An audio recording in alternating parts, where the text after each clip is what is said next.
Ang pangalan ko ay Dr. Lauren Ellis at sinabihan akong huwag umuwi para sa Pasko.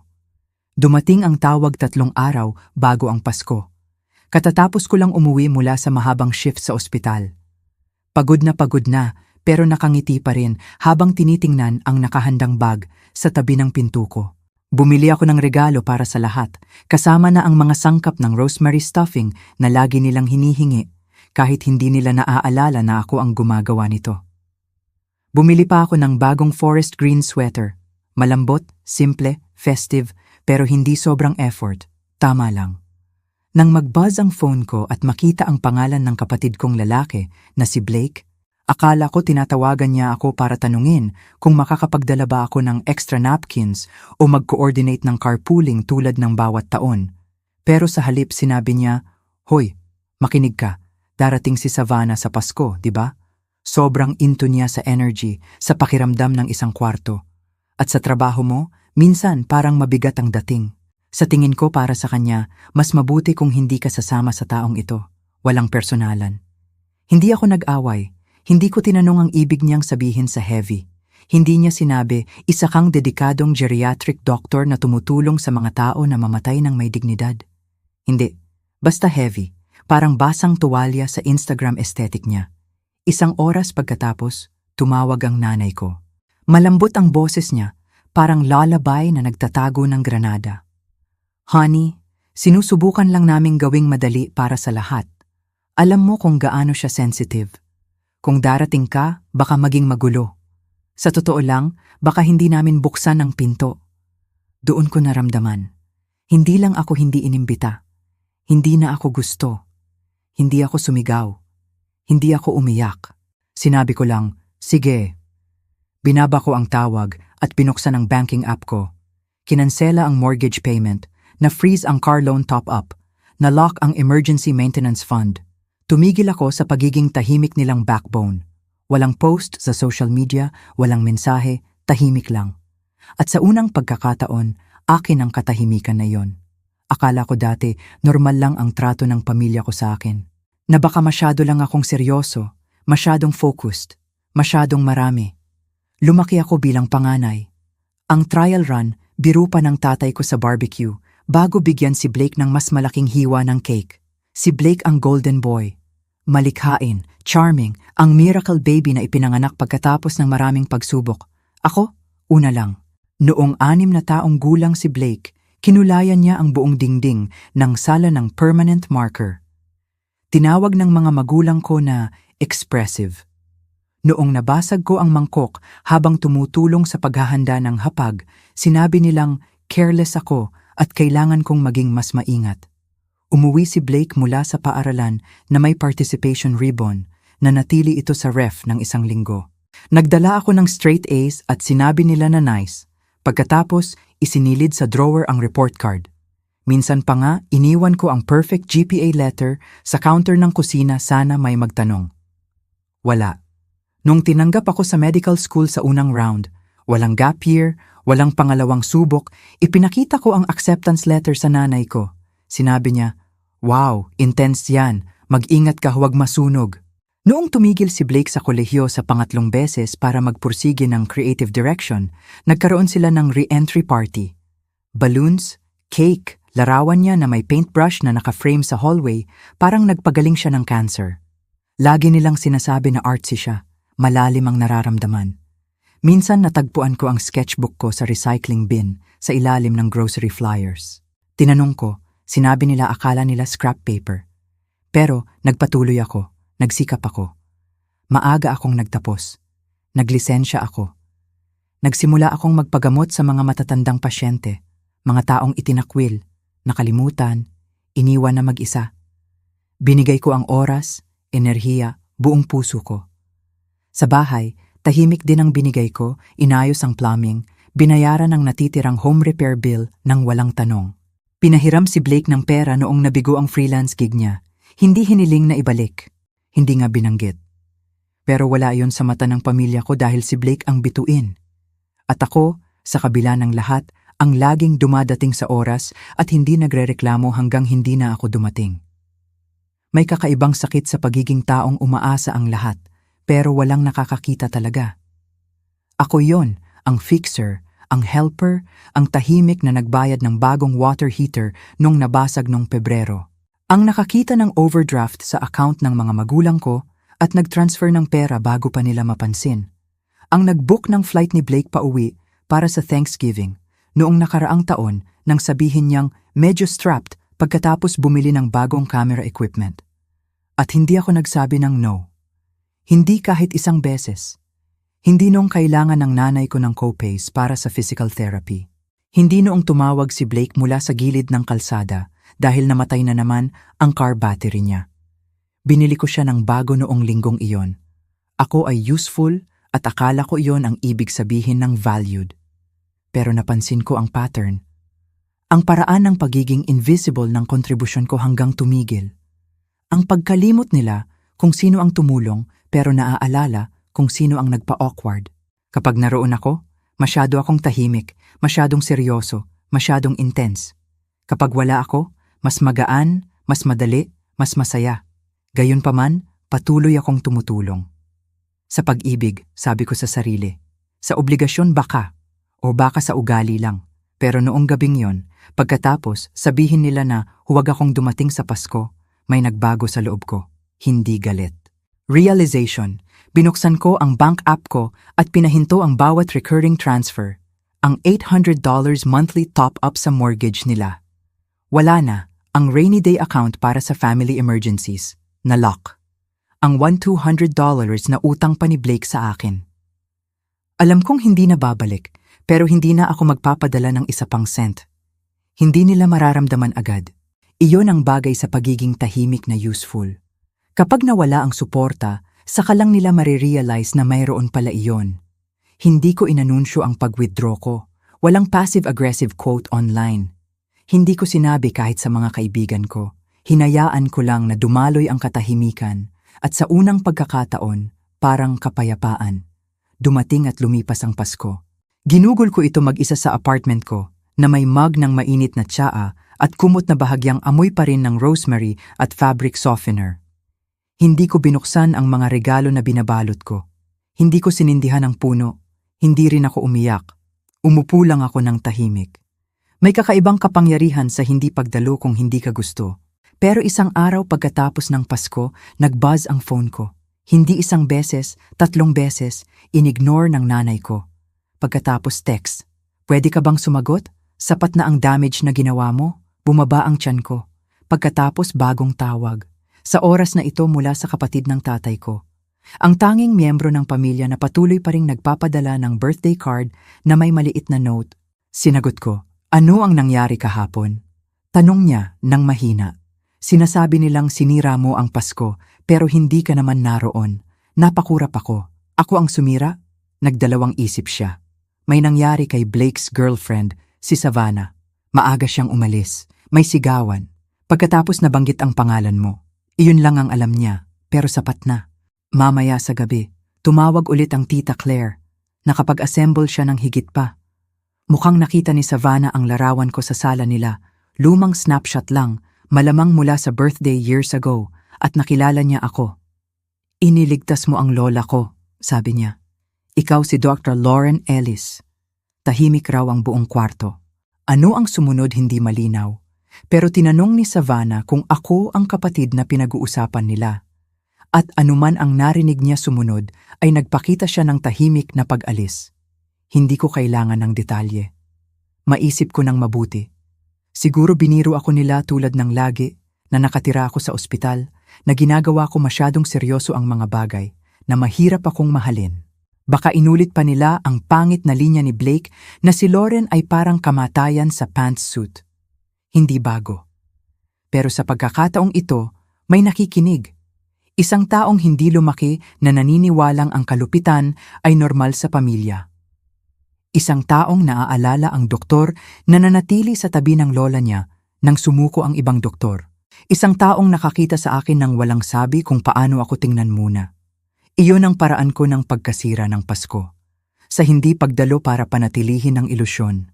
Sa hindi pagdalo para ngumiti ng magalang habang ginagawa nila akong cautionary tale. sa pagiging naalala ng hindi inaasahan para sa mabuti na ginawa ko sa isang taong hindi sila. 2 araw ang lumipas bago ako muling tinawagan. Sa oras na ito mula sa nanay ko, hindi niya binati. Diretso na. Alam ko hindi mo sinabi sa kanya, pero ngayon ay magulo ang kapatid mo. Binlock ni Savannah ang number niya. Hindi na siya kinakausap. At nag-post siya online na parang basura ang trato ng pamilya ng babaeng hinahangaan niya. May tunog ng salamin na clinking sa background. Baka naglalakad siya sa kusina. Baka nagbubuhos ng wine para sa krisis. Siguro pareho. Tinagka niya sa larawan, dagdag niya ng matalim. Parang nagkasala ako. Wala akong sinabi.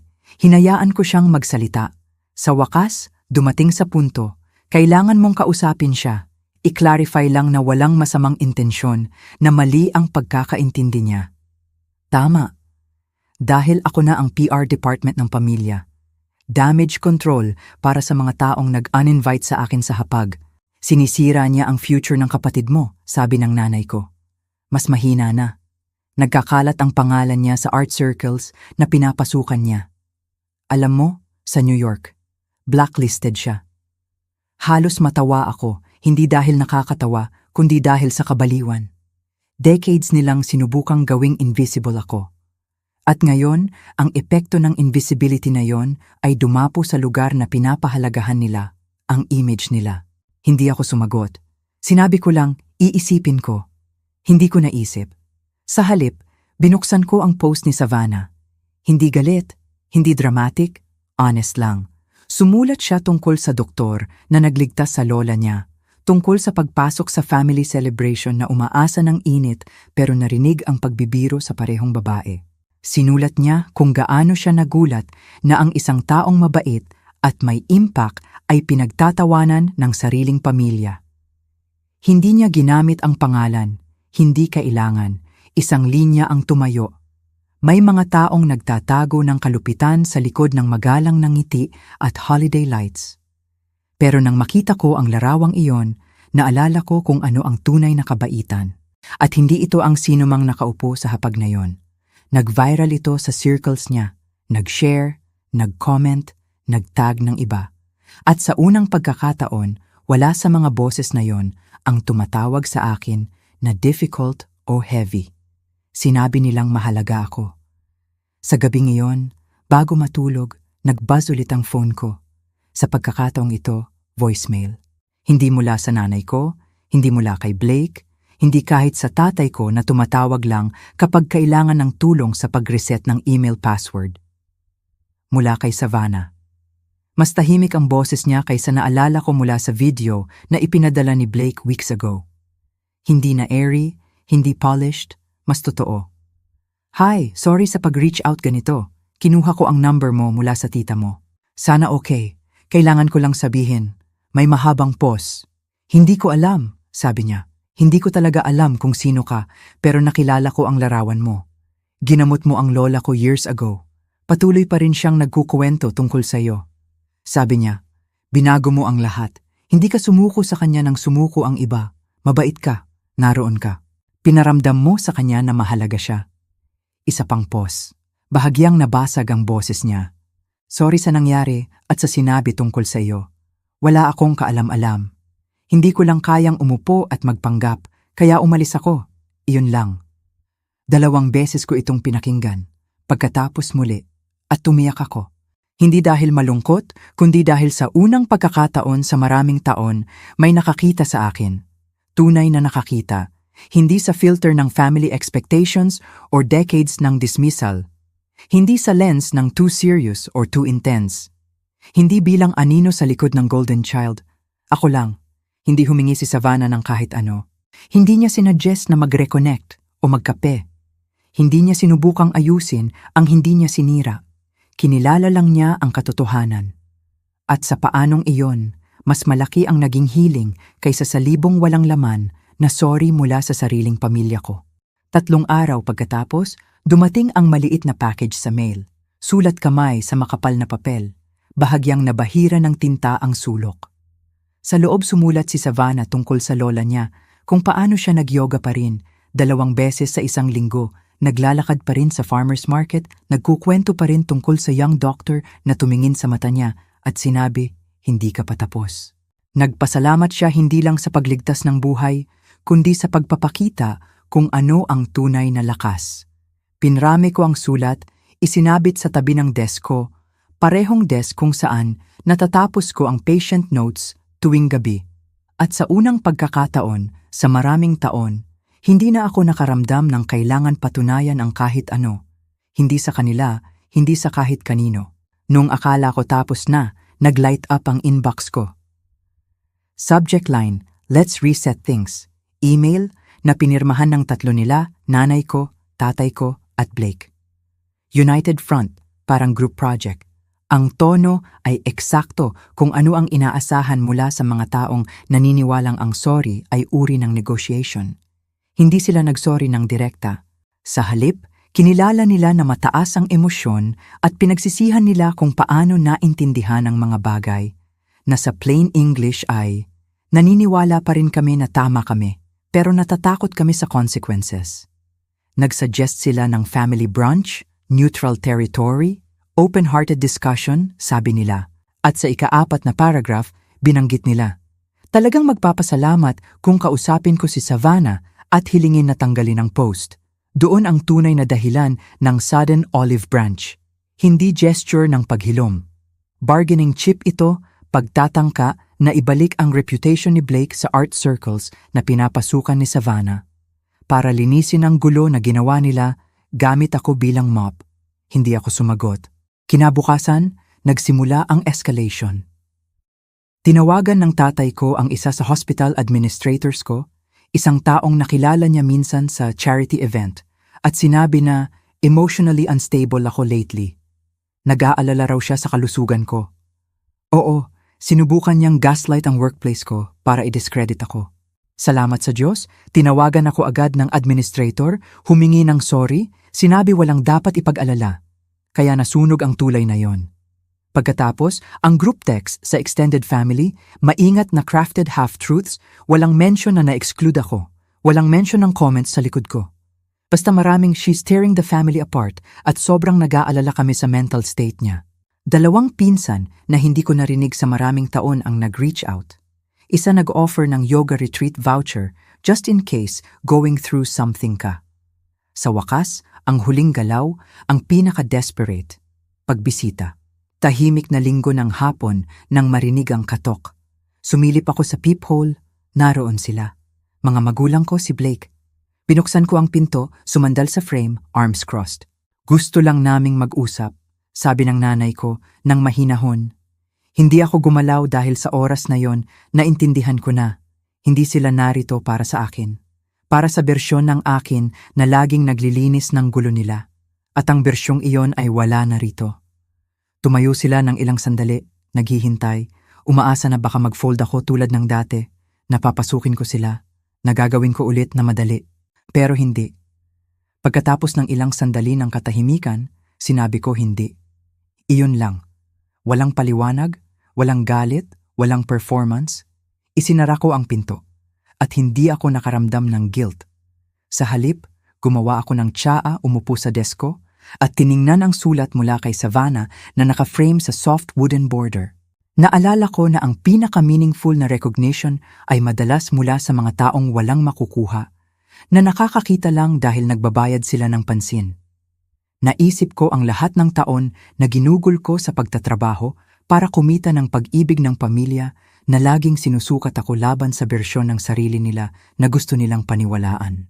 Ang golden child, ang artist, ang nagpapaganda sa kanila. Pero hindi ako nilikha para gawing komportable sila. Ipinanganak ako para maghilom, hawakan ng kamay ng mga taong nasa gilid ng paalam, makinig kapag lumalayo ang iba. At sa paggawa noon, nagawa ko ang pagkakaiba, tunay na pagkakaiba. Hindi ako nagligtas ng buhay para sa papuri. Hindi ako nag-cancel ng payments para sa revenge. Hindi ako umalis para patunayan ang punto. Umalis ako dahil nakita ko na ang katotohanan. At kapag nakita mo na, hindi mo na maaalis. May kapangyarihan sa katahimikan, sa pagpili na hindi magpaliwanag sa mga taong committed sa pagmismis sa'yo. May lakas sa pag-set ng boundaries at pagpapanatili noon. Sa pag-alam na ang worth mo ay hindi kailangan ng family consensus para maging totoo. Habang inaayos ko ang patient notes para sa gabi, naramdaman ko ang isang bagay na hindi ko naramdaman sa maraming taon. Kapayapaan. Kaya, sa sinumang naroon na pinaramdam na masyado kayo, masyadong seryoso, masyadong inconvenient, hayaan ninyong sabihin ko ito sa inyo. Hindi kayo masyado. Hindi kayo ang problema. At hindi ninyo kailangang mag-shrink para magkasya sa kwento ng iba. Isulat ninyo ang inyo. At kung nag-resonate sa inyo ang kwentong ito, kung kailanman pinaramdam sa inyo na invisible kayo ng mga taong dapat nakakakita sa inyo, maglaan kayo ng sandali para mag-like, mag-share o mag-comment. Dahil minsan ang pinakatahimik na kwento ang may pinakamalakas na katotohanan at minsan ang hindi pagdalo ang pinakamalakas na bagay na magagawa mo.